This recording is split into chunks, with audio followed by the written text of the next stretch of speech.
Meetings వరకు నేను వెళ్ళాను. మీటింగ్కి వెళ్ళక మునుపు వాష్రూమ్కి వెళ్ళి వెళదామని వాష్రూమ్ దగ్గరికి వెళ్ళాను. సరే వాష్రూమ్కి వెళ్ళి వచ్చిన తర్వాత అక్కడ బయట ఒక సిస్టర్ నిలబడి ఉన్నారు, ప్రైజ్ లార్డ్ బ్రదర్ అనేది. అంటే సిస్టర్స్ బ్రదర్ దగ్గర దగ్గర వాష్రూమ్స్ ఉంటాయి డెవలప్డ్ ప్లేసెస్లో. ప్రైజ్ లార్డ్ బ్రదర్ అని, నా ప్రైజ్ లార్డ్ సిస్టర్ బాగున్నారా అని అన్నా. ఎవరా నాకు తెలియదు, ఈశ్వరులకు తెలియని వాళ్ళు చేస్తుంటారు కదా. బ్రదర్ ఇప్పుడు నేను వచ్చిన ఫ్లైట్లో మీరు వచ్చారు కదా అనింది. షాక్ నాకైతే, మమ్మల్ని ఇంత అబ్జర్వ్ చేసేవాళ్ళు ఉంటారా అనుకున్నాను. నాకు మాత్రం ఎవరు కనిపించలేదు. అవును సిస్టర్ మీరు వచ్చిన ఫ్లైట్లోనే వచ్చాను, ఇప్పుడు అదే ఫ్లైట్లోనే వచ్చాను. మరి మీరు ఫ్లైట్ దిగేసి అప్పుడు ఇంత తొందరగా ఎలాగ వచ్చారంటే వచ్చేసాను బ్రదర్ అని. ఎక్కడి నుండి ఎక్కడి దాకా అంటే పలానా దాకా ట్రావెల్ చేశానని. మరి ఇప్పుడు ఏం చేస్తున్నారు మీరు అని అంటే, ఇక్కడ చిన్న పని ఉంటే ప్రభు కొరకు చేశాను బ్రదర్ అని. ఏం చేశారు సిస్టర్ అని చూస్తే చేతికి ఆమె గ్లౌజెస్ ఉన్నాయి, ఒక బ్రష్ పట్టుకునింది, ఫినైల్ బాటిల్ అది ఏదో బకెట్ పట్టుకునింది. ఇందాక వాష్రూమ్స్ టాయిలెట్ క్లీన్ చేసి వచ్చాను బ్రదర్ అనింది. నా కళ్ళు చెమ్మగిల్లాయి. ఉదయం ద్రవీభవించినట్టు అయిపోయింది, వెంట్రుకలు పడుచుకున్నట్లు అయిపోయింది.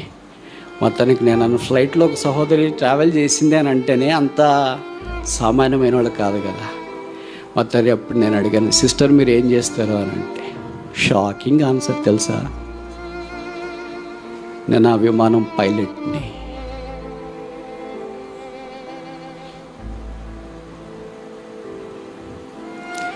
ఇలాంటి కొన్ని మేము పరిసరికి వెళ్ళినప్పుడు వింటుంటే మాకు గుండెలు పగిలిపోతుంటాయి. What is this God? విమానం పైలట్టా? ఈ విషయాలకు పైలట్ ప్యాసింజర్లు చూసే అవకాశం లేదు, బట్ ఎలాగో చూసేశారు. కానీ పైలట్ అయిపోయిన తర్వాత ఖాళీ స్థలంలో 5 స్టార్ హోటల్ అకామిడేషన్ ఉంటుంది. 5 స్టార్ హోటల్ అక్కడ ఉండొచ్చు, తిరిగి మళ్ళీ ఫ్లైట్ ఉద్యోగం దాకా. కానీ she came all the way to the prayer house. Airport నుండి నేరుగా ప్రార్థన మందిరంకి వచ్చింది.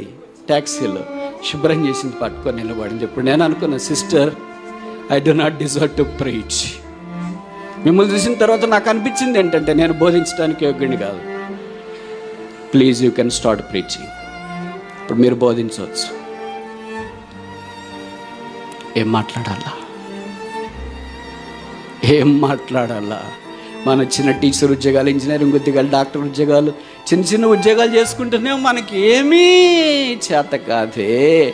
గాలిలో తిరిగే వాళ్ళు చీపురు పట్టుకుంటున్నారు, ఫినైల్ బాటిల్ పట్టుకుంటున్నారు, బస్సులు పట్టుకుంటున్నారు, తిరుగుతున్నారు. తెలిసి ఎక్కడో అనుకోవద్దు, నా కళ్ళకి తారసపడ్డ వాళ్ళు. దేవుడు అలాంటి వాళ్ళకి అన్యాయం చేస్తాడని మీరు అనుకుంటారా? కీడు చేస్తాడని మీరు అనుకుంటారా? ఆశీర్వదించుకోవడం మానుకుంటారని మీరు అనుకుంటారా? ఇంకా తర్వాత ఎంత ఇంటర్నేషనల్ ఫ్లైట్ పైలట్ అయిపోతారు, ఇంకేమైపోతారు? I cannot gas. నేను ఊహించుకోలేను. యేసుక్రీస్తు అందరికీ ప్రభు, పక్షపాతిగా దేవుడు ప్రేమించి చదువు, ఉద్యోగము అది ఇది ఇస్తే ఇప్పుడు అవే మనకు ఆటంకాలు అయిపోయినాయి. మన చదువు చీపురు పట్టుకునేయదు, మన ఉద్యోగాలు ఫినైల్ బాటిల్ పట్టుకునేయదు, మనకున్న జ్ఞానము, సీనియారిటీ, ఇవన్నీ స్పిరిచువాలిటీ ఏమి పట్టుకోవడానికి ఇష్టపడవు ఒక్క బైబిల్ తప్ప. ఇది చేత్తో పట్టుకోవటానికే కానీ హృదయంలో కార్యసిద్ధి కలిగించడానికి కాదు. నువ్వు పని చేయకపోతే తప్ప, ఇంకా వేరే వాళ్ళు చేయట్లేదని ఎవరు చెప్పారు నీకు? విమానాల్లో పైలట్లు దిగి పని చేస్తున్నారు దేవుడి కొరకు. నువ్వు నేనంత దారముడి పోయి దానేలు తుక్కారు రాళ్ళు. కరుణా సంపన్నుడైన దేవుడు పాపలమైన మనల్ని రక్తం ద్వారా కొని పట్టి చెరపట్టి ఆ ద్రాక్ష తోటలో కూలివారిగా మనం ఉంచినారు. ఇది నా ఆయన యొక్క పని కొరకై, సేవ చేయట కొరకై పూనుకోవడం మన గురుతరమైన బాధ్యత కదా. శరీరము అను దేవాలయం. ఆ దేవాలయములో నేనెంత సేవిస్తున్నాను, ఆ దేవాలయానికి అంత క్షేమము కలుగుతుంది. నేనెంత సేవించలేము. ఇంట్లో అంతే కదా, తల్లి ఎంతోమందికి సహాయం చేస్తుంది, భర్తకు, పిల్లలు, ఇరుగు పొరుగు అందరికి సేవ చేస్తున్న వాళ్ళు అందరూ ఇక్కడ దాకా వచ్చింటారు. ఏం లేకుండా ఉంటే రాలేరుగా. అలాగే దేవుని మందిరంలో ఆత్మ సంబంధమైన పరిచర్య.